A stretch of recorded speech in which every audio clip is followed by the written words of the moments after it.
Merci de rester fidèle à cette émission. L'Église intervient, votre émission de tous les jours. Aujourd'hui, nous allons essayer de parler des changements climatiques, un problème majeur qui se pose aujourd'hui sur notre planète. Et le pape François, justement pour remédier à ces problèmes, nous a proposé l'encyclique Laudato Si qui parle de l'écologie intégrale. Nous allons donc dans cette émission de ce jour essayer de planer ou de parler de ces concepts qui font problème aujourd'hui, changement climatique. Pour en parler, nous avons les professeurs Blaise. Professeur, bonjour. Bonjour ma soeur. Je pense que certaines personnes ne vous connaissent pas. Si vous pouvez avoir l'amabilité de vous présenter à nos chers téléspectateurs, auditeurs. Merci beaucoup ma soeur. Je suis monsieur Louboubi Pascal Blaise. Je suis docteur en philosophie. J'ai pris l'orientation de l'éthique environnementale en philosophie. Pour l'instant, je suis professeur à l'Université pédagogique nationale, attaché au département de géographie et sciences de l'environnement. Donc je suis enseignant là-bas. Je dispense principalement, jusque-là, les cours d'éthique environnementale. Merci beaucoup, professeur, d'être venu dans cette émission de ce jour. Alors, ça cadre bien avec les thèmes de notre émission aujourd'hui. Le pape François, comme je le disais tout à l'heure, nous a proposé l'encyclique Laudato Si, dans lequel il parle de l'écologie intégrale. Avez-vous la chance de toucher cet ouvrage ?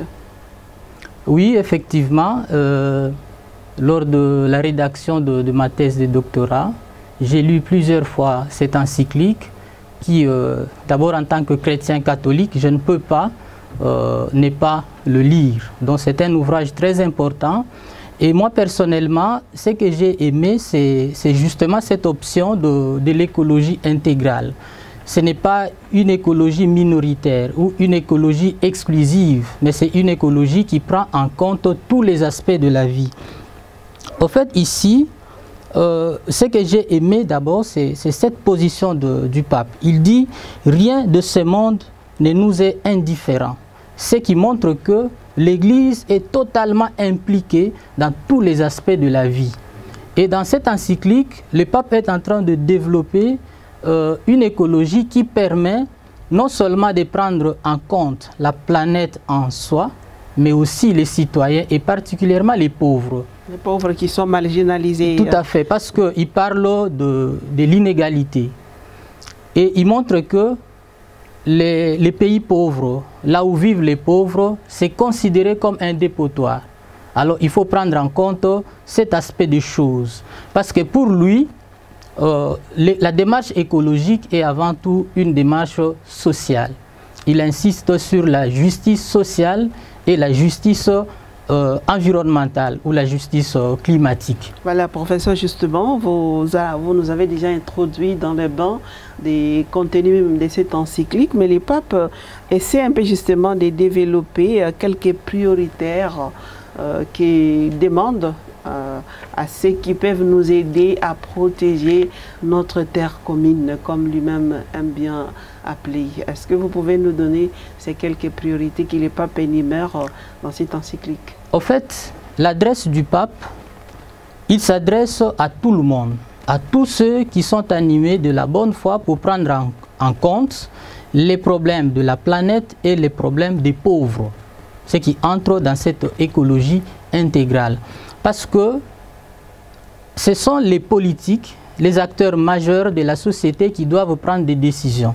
Nous, en tant que penseurs, et le pape également en tant que penseur, il doit s'adresser à un public. Et ce public-là est censé prendre des décisions. Ces décisions-là doivent aller non seulement pour préserver l'économie, mais aussi pour préserver la planète dont l'économie est dépendante. Donc l'économie dépend totalement de cette planète-là dont nous devons sauver ce qu'il appelle notre maison commune. Voilà. Alors, professeur, justement, c'est dans ce sens-là que vous voyez, même ici, le pape a écrit Laudato Si, ici à la conférence épiscopale nationale du Congo. Je vous informe qu'il existe une commission tout entière des ressources naturelles où les évêques cherchent justement à s'impliquer ou à comprendre ce qui se passe pour pouvoir aider aussi la population en quelque sorte à la formation de la conscience et à l'information pour que les gens se prennent en main comme notre Église les demande. Alors, professeur, parce que nous parlons de changement climatique, aujourd'hui nous avons suivi il y a quelques jours la clôture de la COP 26. Que pensez-vous de cette rencontre internationale que nous avons suivie? Selon vous, quelles sont les forces et les faiblesses de cette rencontre? Voilà, en tout cas, je suis heureux de prendre la parole, et surtout dans ce qui concerne la COP 26 qui s'est passée il y a quelques jours au Royaume-Uni, en Écosse. Et ce qui est fondamental, c'est que ce nouvel accord est une manière de prolonger en quelque sorte ce qui a été décidé en 2015 à la COP 21 à Paris, oui. Parce que c'est juste un prolongement. Mais il y a quand même quelques éléments importants qu'il faut souligner. Ce que je n'ai pas véritablement aimé, c'est cet tâtonnement entre les verbes supprimer et les verbes diminuer, en quelque sorte. Parce que l'enjeu majeur est de supprimer en quelque sorte les énergies fossiles. Les charbons, les pétroles, ainsi de suite. Mais à la dernière minute, on a constaté effectivement que il y a deux grands pays qui sont considérés comme des pays pollueurs, notamment la Chine et aussi l'Inde, qui ont estimé que d'ici 2030, ils seront dans l'impossibilité de pouvoir supprimer carrément. C'est pourquoi on est parti de la suppression progressive à la diminution progressive. Et c'est cette diminution qui nous conduit jusqu'en 2060 pour la Chine et 2070 pour l'Inde. Alors, les autres pays qui estimaient qu'il était nécessaire de pouvoir supprimer progressivement, ils ont aussi emboîté les pas de ces pays-là. Au lieu de supprimer progressivement, maintenant il faut réduire progressivement. Donc en quelque sorte, on essaie de prolonger encore. Oui, tout à fait. Parce que en 2015, dans l'accord de Paris, il a été dit qu'il faut supprimer carrément le charbon d'ici 2050. Mais lorsque les chefs d'État de G20 se sont réunis à Rome récemment, ils ont enlevé en quelque sorte la date pour parler simplement d'ici un demi-siècle. Sans pour autant dire quelle année, quelle date. En fait, les faiblesses ici, c'est justement, il y a une confrontation entre la préservation de l'économie, les progrès, et la préservation de la nature, la préservation de l'environnement. Ce qui fait que tous les États du monde, avant de prendre une position, doivent d'abord voir est-ce que cela ne va pas handicaper l'économie. Parce que c'est l'économie, la suprématie de l'économie, c'est ça justement les nœuds majeurs, les problèmes majeurs. Ce qui fait que les mesures environnementales entrent un tout petit peu en contradiction avec les mesures économiques. Parce que tous les États du monde sont appelés à préserver l'économie pour que les citoyens vivent dans les meilleures conditions. Mais on ne peut pas vivre dans les meilleures conditions lorsqu'on arrive à détruire ce que le pape appelle notre maison commune. Comme qui dirait, on ne peut pas couper l'arbre sur lequel on est assis. Mais ce que nous sommes en train de faire, c'est justement le fait que nous donnons priorité à l'économie, mais en même temps, nous négligeons cet aspect qui est un aspect très important de survie de notre humanité. Donc on est en train de polluer la planète, tout à fait. Les usines, des voitures. Ce qui est intéressant, c'est que les auteurs, dans les passés, ont estimé que ce sont les politiques qui sont considérés comme des décideurs mondiaux qui doivent prendre des mesures drastiques. Un peu si dans l'éthique environnementale de Hans Jonas, il donne un impératif. Il dit il faut agir de telle sorte que les effets de nos actions soient compatibles avec la permanence d'une humanité possible dans l'avenir. En fait, le problème ici, ce n'est pas un individu, ce n'est pas une société, mais c'est l'humanité dans son ensemble. Voilà, c'est l'humanité qu'il faut protéger, qu'il faut préserver. C'est cette planète-là qui est en danger, qui est en train de crier en quelque sorte, les cris d'alarme de la planète. Alors professeur, justement, à cette rencontre de la COP26, il y a quelques résolutions sur les changements favorables à toute la planète, bien sûr. Alors, je voulais savoir, est-ce que les pays pauvres en bénéficient, et particulièrement la RD Congo, parce qu'on parle du poumon comme l'Amazonie. Aujourd'hui, on dit même ce n'est plus deuxième, troisième la RD Congo. La RD Congo dépasse même l'Amazonie. En quoi est-ce que les pays africains pauvres bénéficient de ces résolutions-là? En tout cas, il faut entrer dans la logique de ce que Aimé Césaire appelait les rendez-vous du donner et du recevoir. La RDC, en tant que pays, a des atouts majeurs. Au fait, quand la RDC participe dans les sommets mondiaux, c'est justement pour montrer que la RDC est un pays solution. Parce qu'aujourd'hui, la RDC entre en première ligne pour défendre l'environnement. Mais en contrepartie, la RDC attend une certaine compensation. Mais cette compensation est essentiellement problématique. Parce que ce qui est sûr... Comment est-ce qu'elle est problématique? Elle est problématique parce que ce sont les États puissants qui sont théoriquement considérés comme des États pollueurs qui doivent en principe financer pour que la RDC ait un financement de compensation en quelque sorte. Mais moi personnellement, dans ma logique, c'est que au regard des forêts que regorge la RDC et sa capacité à produire de l'énergie électrique, des énergies renouvelables, je ne vois pas pourquoi la RDC doit se placer dans une position d'un État plaintif. En réalité, la RDC doit se mettre en marche pour développer son économie tout en tenant compte des aspects environnementaux. Mais cette économie qui est fragilisée, justement, la monnaie, par exemple, là, nous fonctionnons avec les dollars.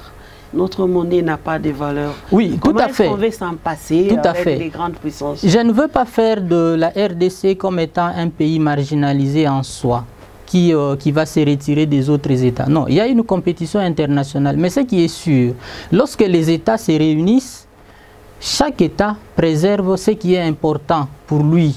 On ne vient pas donner des cadeaux aux États. Il faut savoir se vendre. Il faut savoir se vendre. Mais la RDC ne peut se vendre qu'en rapport avec ce qu'elle possède d'abord comme ressources, qui considère l'État comme étant, qui considère la RDC comme un pays solution en faveur de l'environnement. Vous avez suivi les discours du président, n'est-ce pas? Le président a parlé là-bas d'abord comme président de l'Union africaine, oui. Et puis il a parlé comme le président de la RD Congo. Tout à fait. Est-ce que son discours était un discours de se vendre ou de plaider? Comment vous avez trouvé le discours du président de la République, bon, à mon avis, c'est un discours de vente.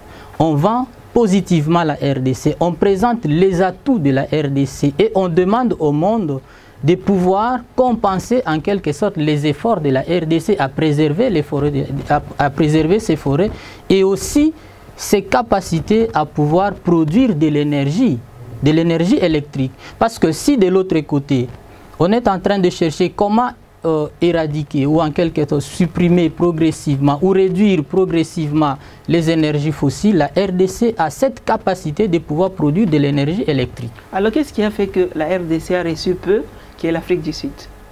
Parce que nous sommes quand même parmi des grandes la RDC de notre espace. Tout à fait. La RDC a reçu peu parce que justement, elle donne peu en termes de compétitivité technique et économique. Tandis que l'Afrique du Sud est déjà considérée comme un pays développé. Et on constate que l'Afrique du Sud consomme déjà, si je ne me trompe pas, ça doit être au moins 2,8% du charbon. Dans l'ensemble, si on répertorie les États qui produisent les charbons plutôt, vous allez vous rendre compte que l'Afrique du Sud se trouve parmi ces États-là. Alors, les États puissants du monde, notamment les États-Unis, la France, la Chine, l'Allemagne, l'Union européenne en général, vont mobiliser les moyens justement pour soutenir cette alternative de l'Afrique du Sud. Mais la RDC en soi n'est pas répertoriée parmi les États qui produisent en grande quantité qui se trouve dans les énergies fossiles. Mais nous avons ces possibilités, n'est-ce pas, d'arriver à produire aussi comme tout à fait. En fait, qu'est-ce qui nous empêche dans ma logique des choses, la RDC est un pays jusque-là pauvre, qui doit se développer, qui doit développer son économie. Et pour développer son économie, il faut mettre en place des techniques, des nouvelles technologies. Il faut mettre des techniques pour pouvoir arriver à dominer sur le plan économique. Mais vous ne pouvez pas dominer sur le plan économique sans tenir compte des mesures environnementales. C'est comme qui dirait, les États puissants ont déjà travaillé et on a constaté qu'effectivement, les effets de leurs actions ont conduit à ce que nous appelons aujourd'hui le réchauffement climatique ou la pollution de la planète. Oui. Et la RDC se voit comme un État jeune qui théoriquement n'est pas un État pollueur. Qu'est-ce qu'il doit faire en tant qu'État? C'est de chercher comment entrer en jeu tout en se mettant aussi en valeur. Parce que si vous n'avez rien, on ne va rien vous donner. Mais si vous avez quelque chose, on vous donne également quelque chose. Je pense que nous y arriverons parce que vous avez fait toute une étude sur ça. Et vous pourrez nous donner quelques propositions qui pourront aider la RD Congo à décoller, à arriver au niveau peut-être de l'Afrique du Sud, pourquoi pas, ou dépasser même l'Afrique du Sud. Alors, professeur Blaise, en tant que philosophe, spécialement comme théoricien de l'éthique environnementale, défendez-vous réellement dans vos recherches? Je défends une nouvelle forme d'éthique, une éthique qu'on doit mettre en place qui va au-delà des éthiques traditionnelles, c'est-à-dire lorsque vous êtes dans des relations, on est dans des relations de j'ai et tu, entre les individus, entre les États, même les relations internationales, c'est entre les États. Maintenant, moi, je suis dans une logique de proposer une éthique qui ne tient pas seulement compte des relations interhumaines, mais aussi des relations non humaines, c'est-à-dire avec les êtres vulnérables. Et là, je suis parti de la pensée d'un auteur, Hans Jonas, qui a écrit le principe responsabilité, une éthique pour la civilisation technologique. Parce que justement, on a constaté que c'est au nom de cette technologie qu'on constate aujourd'hui les effets nocifs sur l'environnement, sur la planète. C'est pourquoi il faut proposer une éthique qui est propre à la civilisation technologique. Alors, moi, dans ma logique, en tant que citoyen d'un État qui n'est pas encore technologique, qui n'est pas encore... Vous avez dit tout à l'heure pauvre. Oui, justement, qui n'est pas encore technologiquement développé, j'ai proposé un modèle de développement. Ce modèle de développement prend en compte les faiblesses qui caractérisent les différents débats mondiaux sur le climat et aussi les forces. Je les mets ensemble et j'ai formé un concept que j'ai appelé le développement équidécent. Bon, bien évidemment, on parle du développement durable. Les gens vont dire, mais en quoi c'est développement équidécent? Et quelle est la différence entre... Qu'est-ce que ça apporte? Oui, justement. En fait, le développement équidécent, c'est un développement qui est forgé à partir de trois concepts. Allez-y. Le premier concept, c'est la notion de justice, disons, équitable. Justice distributive. Justice distributive. La notion d'équitabilité et la notion d'équilibre. Ça, c'est la deuxième notion. Et la troisième notion, c'est la notion de décentré ou la décentralisation écologique. C'est-à-dire, pour dans la décentralisation. La décentralisation écologique. Voilà. Dans le premier concept, je suis en train de montrer que le monde fonctionne en préservant les intérêts et chaque État préserve ses propres intérêts. Ce qui fait que les autres États sont considérés comme des États marginaux ou des États marginalisés. Alors, ce qu'il faut faire maintenant, il faut mettre en place une justice à la fois sociale, une justice internationale sociale et une justice environnementale internationale. Ce qui n'est pas facile. Ce qui n'est pas facile, mais avec la volonté, nous pouvons y arriver. Alors, professeur, justement, on évolue parce que le temps à la cour. En quoi consistent ces modèles de développement que vous évoquez dans votre travail? Ce modèle de développement consiste à prendre en compte trois aspects. Le premier aspect, c'est l'aspect justice sociale, où on doit redéfinir les relations interhumaines. D'abord, les relations interhumaines, les relations entre les États et les relations l'homme et la nature. C'est que le pape dit d'ailleurs dans... Oui, justement, parce que aussi. bien évidemment, avant d'écrire quelque chose, de rédiger un livre ou une thèse de doctorat, on part toujours des présupposés des autres auteurs. Donc c'est que les autres ont dit justement. Donc nous partons de là et nous cherchons dans notre contexte ce qui est louable, ce qui est acceptable. Donc on redéfinit les relations, on intègre aussi bien les pauvres qui ne doivent pas être considérés comme... les milieux pauvres ne doivent pas être considérés comme des dépotoirs pour les riches, c'est-à-dire les riches qui viennent déverser en Afrique. Alors il faut arriver à redéfinir tous ces problèmes-là. Parce que justement aujourd'hui, lorsqu'on constate les problèmes de migration en Europe, tout ça, c'est aussi lié aux inégalités sociales, c'est lié aux inégalités environnementales. Voilà pourquoi nous prenons... rural, pas seulement l'immigration. Tout à fait. L'exode rural, parce qu'aujourd'hui, par exemple, Kinshasa est trop essoufflé. Tout à fait. Alors, le deuxième aspect maintenant, c'est le rapport entre l'homme et la nature, ce que j'appelle la notion d'équilibre ou de proportionnalité. C'est-à-dire que nous ne pouvons pas poser des actes qui vont au-delà de la capacité de la nature à pouvoir les supporter.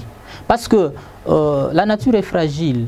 Les ressources naturelles sont périssables, sont épuisables. Alors nous devons tenir compte. C'est pourquoi Hans Jonas dit qu'il faut poser des actes qui soient compatibles avec la permanence d'une vie authentiquement humaine. C'est-à-dire que les gens vont continuer à vivre, les gens vont continuer à manger, vont continuer à produire. Parce que dans les activités de développement, on parle de la production, de la commercialisation, de la consommation.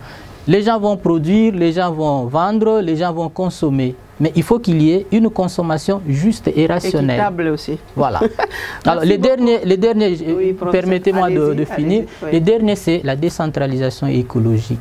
C'est-à-dire, même si nous prenons des décisions qui soient des décisions globales, sur le plan international, sur le plan mondial, mais nous ne devons pas ignorer la capacité qu'a chaque État de pouvoir prendre ses positions.